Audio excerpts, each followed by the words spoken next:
আসসালামু আলাইকুম। এনএস টিউশনের পক্ষ থেকে আমি মোহাম্মদ নাহিদুল ইসলাম। আজকে আমরা অষ্টম শ্রেণীর অধ্যায় 3-এ পরিমাপের যে অধ্যায়টা সেখানকার প্রয়োজনীয় সূত্রগুলি নিয়ে আলোচনা করব। দেখো এখানে হচ্ছে আমি দুইটি সূত্র তুলে রেখেছি। আয়তক্ষেত্রের ক্ষেত্রে আমাদের প্রয়োজনীয় যে সূত্র দুটি প্রয়োজন সেটা হচ্ছে, যদি আয়তক্ষেত্রের দৈর্ঘ্য ক একক এবং প্রস্থ খ একক হয়, সেক্ষেত্রে আয়তক্ষেত্রের ক্ষেত্রফল হবে দৈর্ঘ্য গুণন প্রস্থ, আর হচ্ছে বর্গ একক। একক যা থাকবে, মিটার থাকলে মিটার, বর্গ মিটার বলবা, বর্গ সেন্টিমিটার বলবা যদি সেন্টিমিটার থাকে। সেক্ষেত্রে ক এবং খ আমরা মান বসিয়ে দিলাম, ক খ হবে বর্গ একক।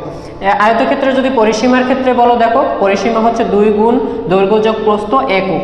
একক হচ্ছে যদি তোমার মিটার থাকে সেক্ষেত্রে মিটার বসিয়ে দিবা, আর সেন্টিমিটার থাকলে সেন্টিমিটার।